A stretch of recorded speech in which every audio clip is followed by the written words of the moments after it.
Хәерле көн, хөрмәтле милләттәшләр. Тапшыруны башлыйбыз һәм экраннар алдына мөхтәрәм милләттәшебез. Зур Чиркли авылында туып үсеп, шушында гомер кичерүче якташыбыз Мавлютов Фәрит Амировичны чакырып алабыз. Бүген ул үзенең гаҗәеп матур юбилеен 70 яшьлек туган көнен каршылый. Аны әлеге гомер бәйрәме белән тормыш иптәше Нәҗия Абдулкадировна, ерак Санкт-Петербург шәһәреннән кызы Галия, Чиркли авылыннан уллары Айсә һәм Али гаиләләре белән котлыйлар.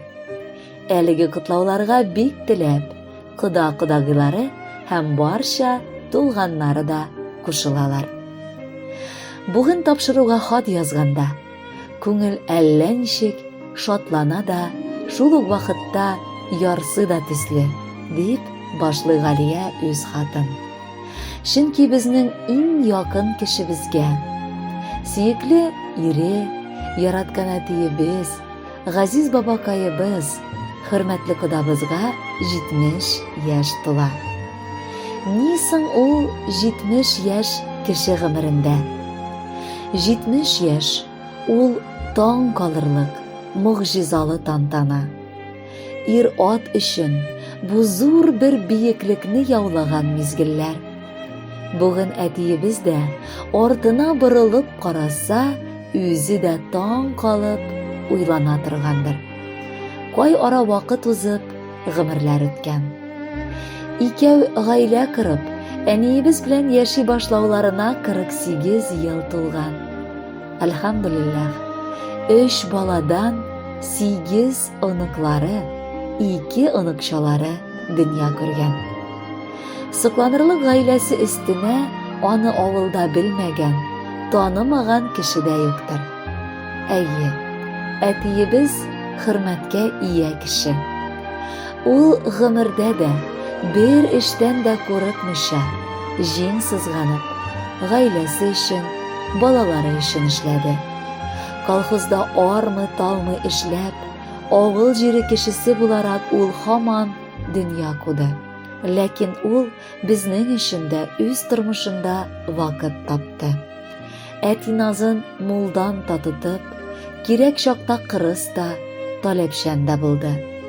Без аның алдында түбән генә башыбызны иеп, бар кылган изгелекләре өчен рәхмәт укыйбыз. Шөкер, аның картлыгы да бик матур. Тигез, үлфәт мәхәббәттә, онук һәм онукчалар тирәсендә ул иманлы картлык кичерә. Фарызын үтәп, намазларын укый, җомга һәм гает намазларын калдырмый йөри. Безнең горурлык синәте, безнең бәхет, безнең таяныч, күпме генә олыгаеп, гаиләләр корып яши башласак та, безнең өчен син һаман үрнәк өлгесе. Бары синнән генә хәер-фатыха, киңәш алып, бар эшебезне башлыйбыз. Һәм синең бәяләвеңне бик өстен күреп яшибез. Сөеклебез, 100 яшеңә барып җит, һәм 100 яшьне дә узып, безгә әти дип дәшәргә матур мизгелләр бүләк ит. Әтиебезгә 70 яшь, аны тәбрик итәбез. Әле тагын бик озак яшәр диеп көтәбез. Әни белән 48 ел бергә атлап баралар. Тормышларына ям өстәп, туганнар без, балалар.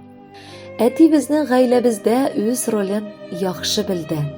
Кирәксә кырыс та булды, кирәк чагында көлде. Бәйрәмнәр җиткәндә безгә бар туганнар җыела. Алар кайтмаса, нәрсәдер җитмәгәндәй тоела. Юбилеең белән әти, сәламәт булып яшә. Әниебез белән һәрчак булыгыз сез янәшә. Бәла-каза, кайгы-хәсрәт сезне әйләнеп үтсен. Киләчәктә тыныч, матур, бәхетле картлык көтсен. Акыллы киңәшен тыңлап, тормыш юлын үтәбез. Синең яннан яшәү өчен без көч алып китәбез.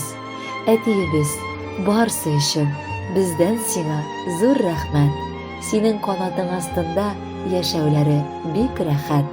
Хөрмәтле Фәрит Амирович, Ерак Санкт-Петербургтан килгән котлау хатын кызыгыз Галия гаиләсе белән сайлаган матур җыр дәвам итәр.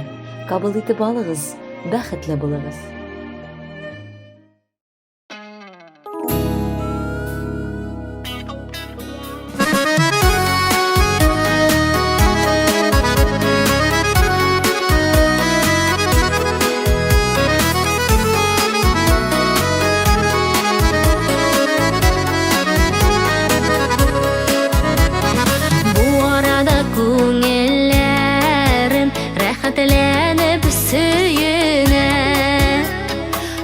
Якларга кайттым мин әтиемнең өенә. Әтиемнең капкалары гел шулай ачык торсын. Әле тагын озак еллар күршергә насыйп булсын. Әтиемнең капкалары гел шулай ачык торсын.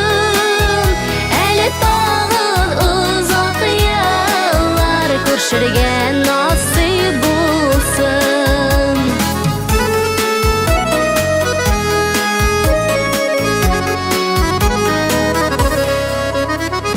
Сары бик матур төсләре, әтиәне хисләре, яшел төсле бизәкләре, тынычлык теләүләре.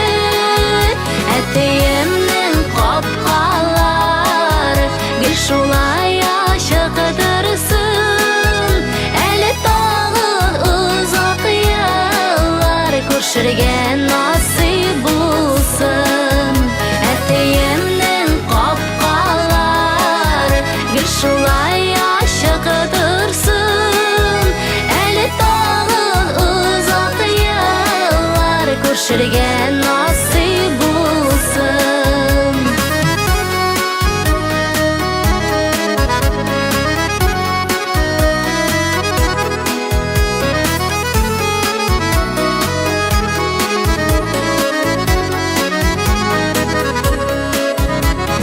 Әтиәне каршы ала матур капка төбендә, күңелләребез сөенә алар исәнлегенә.